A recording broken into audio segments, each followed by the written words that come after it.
involved in the Justice Committee of Monday, June 23rd. Prior to starting the meeting, I would like to read the Pembroke Land Acknowledgement Statement. As we gather today, I would respectfully acknowledge, on behalf of the Council and the community, that the City of Pembroke relies on the unceded traditional territory of the Algonquin people. We thank the generations of people who have taken care of this land for thousands of years. It is with this statement that we honor and respect the land. Order and ask for approval of the minutes of May 22nd. Resolutions, if not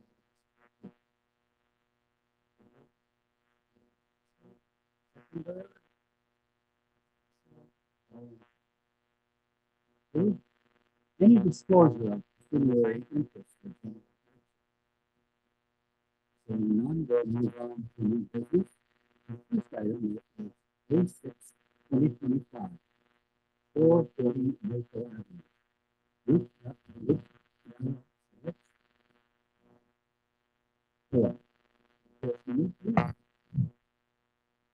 Thank you, Mr. Chair. So the applicant, Katie Yaroskevich, has submitted a site plan proposing the construction of an addition in the form of an attached garage to the existing single detached dwelling on the property at 440 Maple Avenue. So this property is zoned residential type 2 by the zoning bylaw. Currently, a single detached dwelling and an accessory structure in the form of a detached garage exists on the property. So the zoning permits this existing use of a single detached dwelling, and as an attached garage is simply considered a portion of whichever building it is attached to. This means that the proposed addition is defined as being an addition to a single detached dwelling. It is therefore a permitted use as well under the zoning. So the existing single detached dwelling on the property currently has a 15-foot rear yard setback, which is 10 feet short of the requirement of 25 feet. Now, this could likely be considered legal non-conforming as the building was constructed in 1890. Now, in this rear yard currently exists a detached garage between the single detached dwelling and the rear property line. Now, this detached garage has a 0-foot setback to the rear property line and a 1.2-foot setback to the interior side property line. These deficiencies could also likely be considered legal non-conforming as the detached garage was constructed in 1890 as well. So Ms. Yaroskevich desires to demolish the existing detached garage so that the proposed addition in the form of an attached garage may be constructed in its place. While the zoning bylaws legal non-conforming provisions would allow for the detached garage to be reconstructed exactly to its existing footprint, that means it could be constructed again with a 0-foot rear yard setback and a 1.2-foot interior side yard setback, which would mean that the existing deficiencies, 4 feet and 2.8 feet respectively, would be maintained.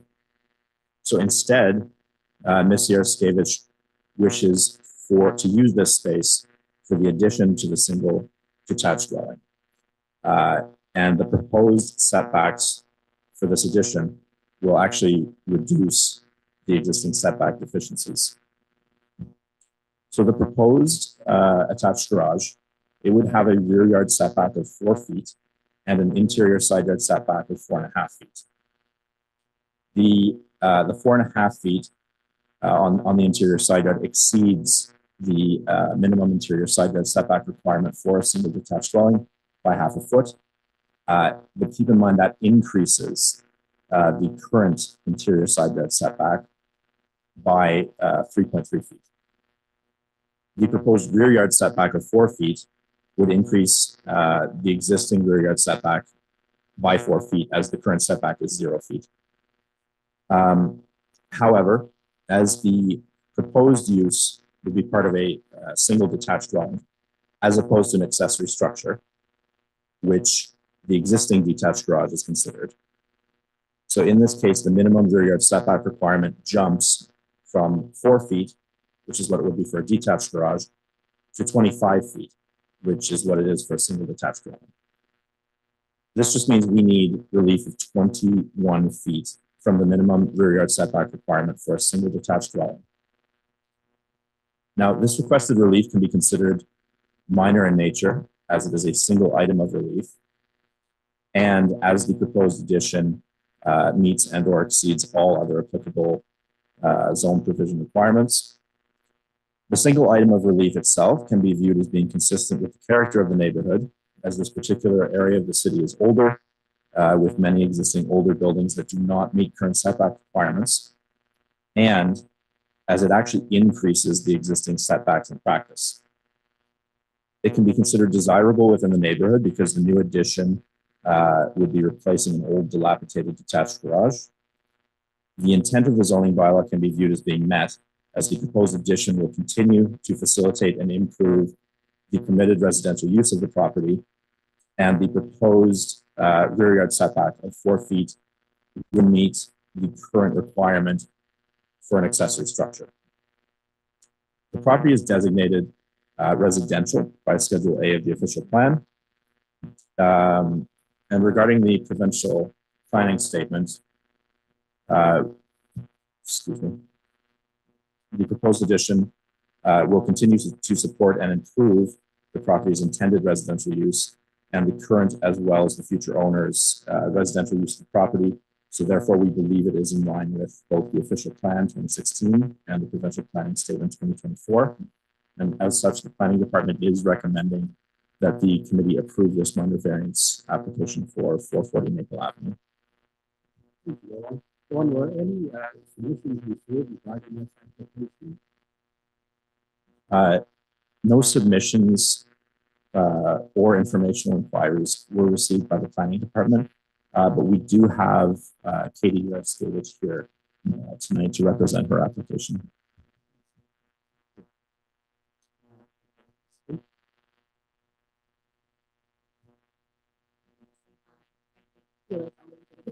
Exactly what we're looking for.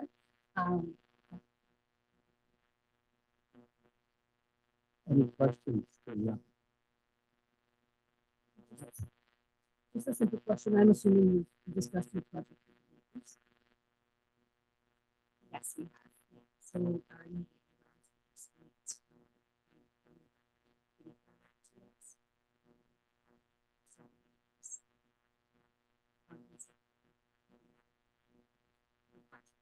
thank you.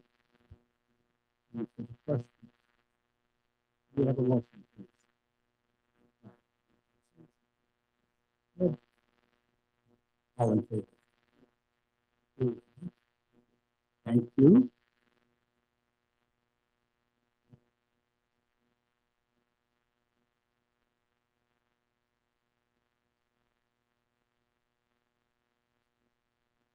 Second application is 87225, 668 Mary Street.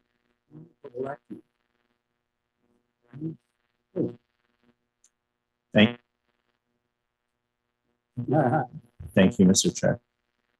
So our applicants for this application, Tom Kobalecki and Dean Campbell, both present this evening, have submitted a site plan proposing the construction of an entry deck to be attached to the existing single detached dwelling with 2 accessory dwelling units on their property at 668 Mary Street.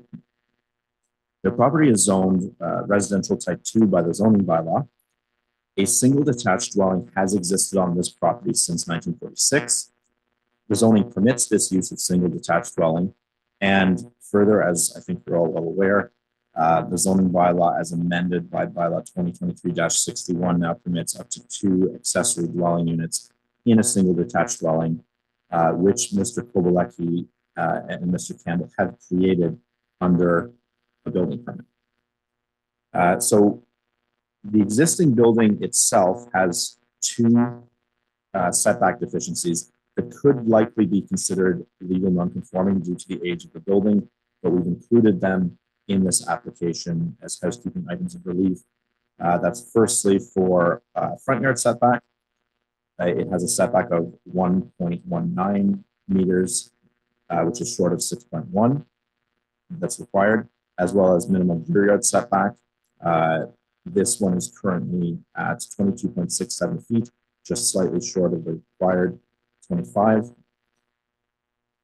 So the existing building, the setback from the front property line of only 1.19 meters, this has actually been confirmed now by an Ontario land surveyor.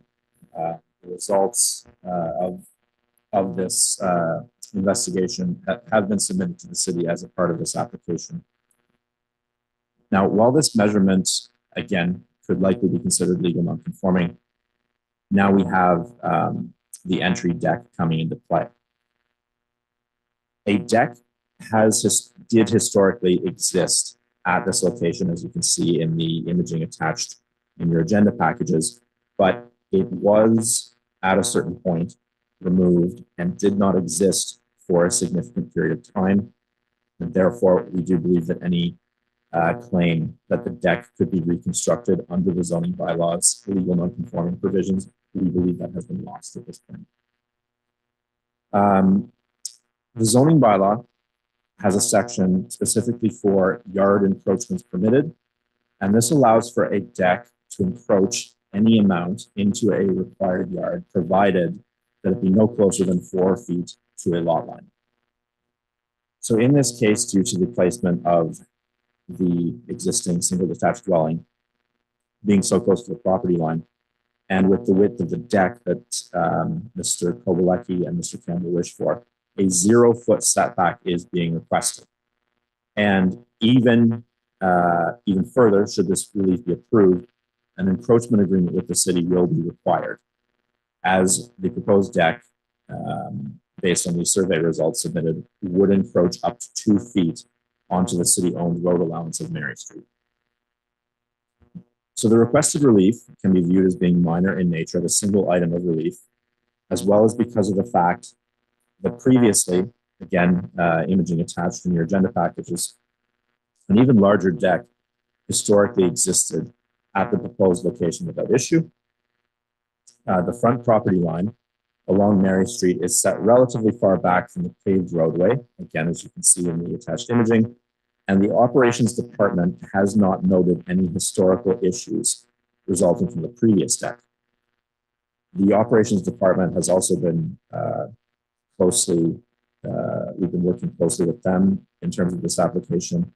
They do not have any issues with the requested relief. They do not believe it will cause any practical issues for their operations in the future. The requested relief can be considered to be consistent within the neighborhood, as many other properties along this portion of Mary Street also appear to have been constructed relatively close to and possibly encroaching onto city property themselves. The requested relief can be considered desirable within the neighborhood because it will facilitate the closing of the current building permit that was taken out to update and improve the property, including by providing 2 additional dwelling units in the area. It can be viewed as meeting the intent of the zoning bylaw because, again, due to the width of the Mary Street road allowance, it actually still appears that the property has a significant enough front yard. The property is designated residential by the official plan, and as approval of this application will support the property's continued and improved residential use, we believe it is in keeping with the intent of the official plan designation. Regarding the provincial planning statement 2024, the proposed deck will continue again to support and improve the property's intended residential use, and it will further support redevelopment and intensification of the existing residential use of the property, which is happening by the addition of accessory dwelling units. So as such, we believe that this application is completely in keeping with the current provincial planning statement, and therefore the planning, just coming back really quickly to the requirement, should this application be approved, for an encroachment agreement with the city. The signing authority for encroachment agreements has been delegated by council to the CAO. So the applicant will simply have to work with the planning department to ensure a complete and satisfactory proposal. We will then present that to the CAO for signature. So the planning department is recommending that the committee approve this minor variance application for 668 Mary Street. Were there any suggestions received regarding the application? No submissions nor informational inquiries were received by the planning department, but as noted before, we do have Mr. Tom Kobalecki and Mr. Dean Campbell present to represent their application. Either one of you people like to speak to the application? To be honest with you, Owen, you did an excellent job. So explaining it, there's nothing else I could add to it. Any questions for the applicants? Yes. Thank you, Ms. Kobalecki and Ms. Campbell. You know how hard to work to get things going. And appreciate that. The 2-foot encroachment on the city property, is there any impact to that to the planner to Mr. Hudson? Is there any long-term effect? You mentioned 2-foot encroachment on the city property. Is that to the street? Or is that just to the side of the property? Through you, Mr. Chair. So that is, it would be encroaching into the front yard onto the city's road allowance of Mary Street. So 2 feet into the Mary Street road allowance. In terms of its significance, we did, in a case like this, our biggest potential concern would be that a concern would come from the operations department, as they're the ones who are plowing sidewalks, snow. You know, the road allowance is as wide as it is generally for their purposes. So we have contacted them and we've received support and no concerns. That answers my question. Thank you. Thank you, Mr. Chairman. This is kind of a general question. Does the city retain the right to be able to, if in the future there was a situation where they wanted that little to continue to understand that they retain the right if they give it up back to the city? Through you, Mr. Chairman, in the encroachment agreement, it does say that if the city ever requires it in the future, then it would be the city's right to. So it's not being given away. They're not owning it. The city still retains its ownership rights. It's just that, that the city does have the right, if we say put in a 4-lane highway or something like, so, you know, that we needed that, then we have the right to go back and get that land. The other thing is they are responsible for the maintenance of that deck. So even though it's on city property, they still have to maintain it. If in the future, say to the owners, but if in the future the city requires it at least cost or something, It would be a purpose.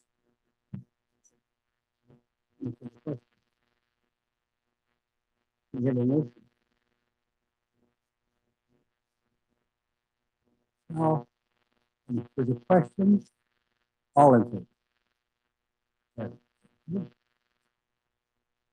Thank you very much, gentlemen.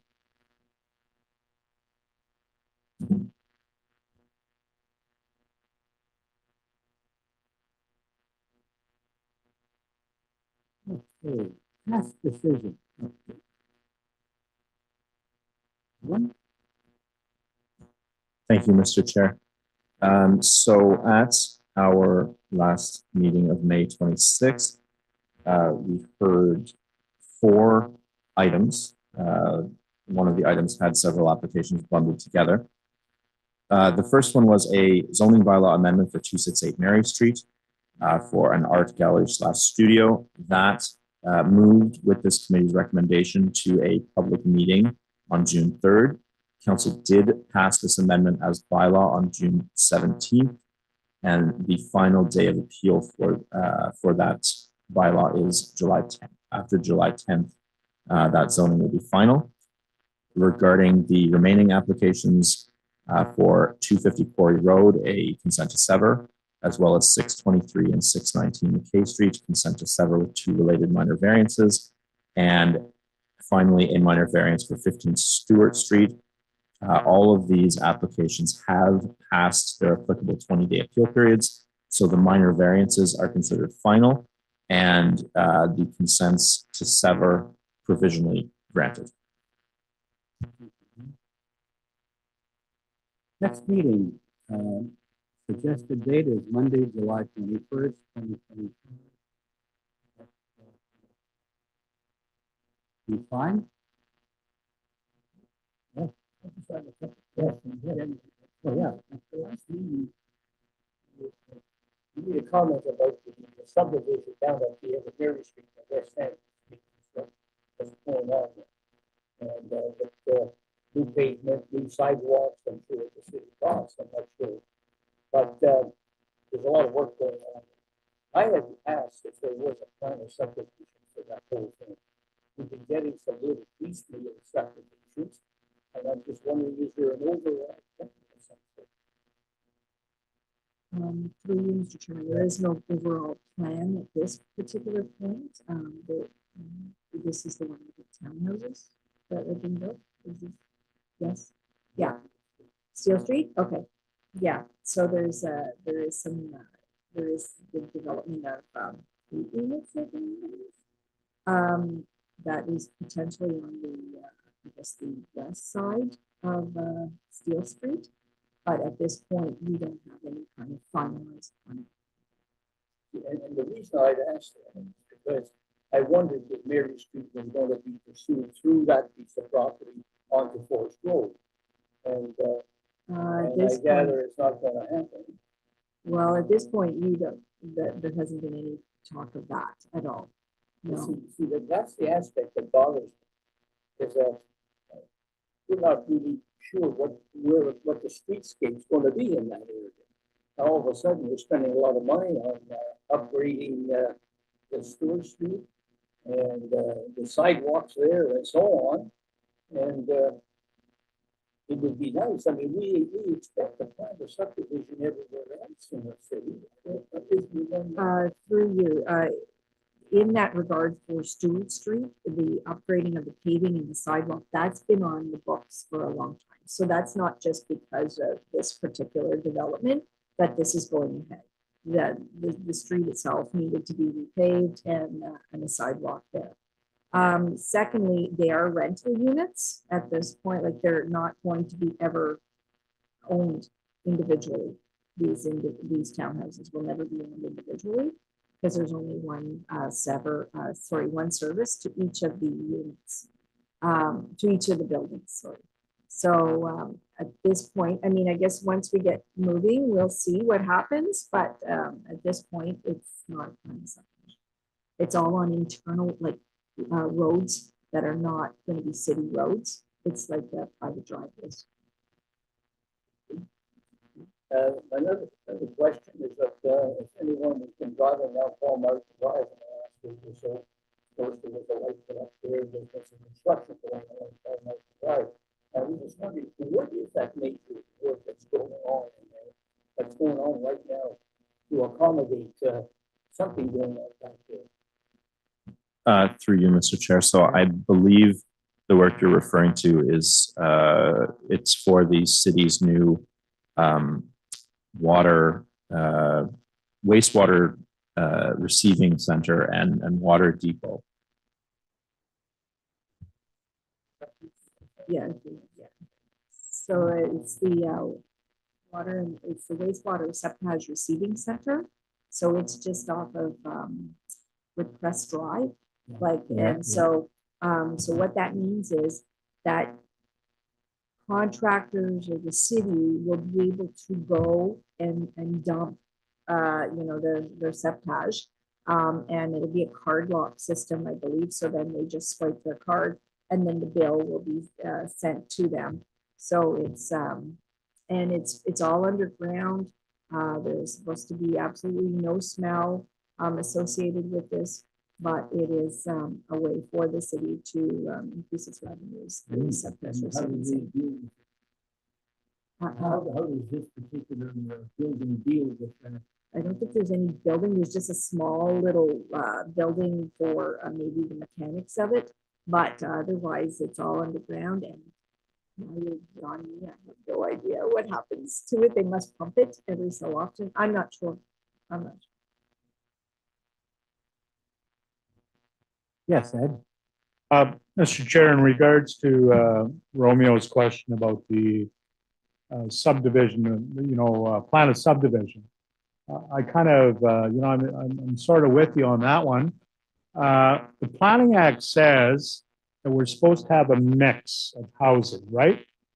I mean, are you going to have all, triplexes, duplexes? I thought there was supposed to be a mix in a developed area. You've got to have some single units, some duplexes, some quads, rather than 8 in a row, 8 in a row, 8 in a row, 8 in a row. It looks like a barracks block on the base. And it also has more aesthetic value for the community. Is there any future liaison with the developer to ensure that a mix of different types of buildings are within that, within that 7-acre spot, rather than having them all uniform? It looks like you're driving, I mean, in the old days, the barracks block in Base Petawawa had barrack block. I don't think it's really conducive to the atmosphere of promoting your community or the city. Would you, can you get Well, back to through us on that you, one? we can talk to the developer. However, there is row houses in there. There is semis in there with additional, there's 2 sets of semis with additional units. So there are 4 units each in each building there. And then, like I said, there's townhouses. So there is a little bit of a mixture. So, but we'll pass that message. Yeah, I wasn't along. aware, but they all, when I drive by, they all look like a barracks block to me, perhaps I don't see the where they split or, they all look like they're all sort of connected. Mhm. Yeah, if you could pass that along, I'm just curious.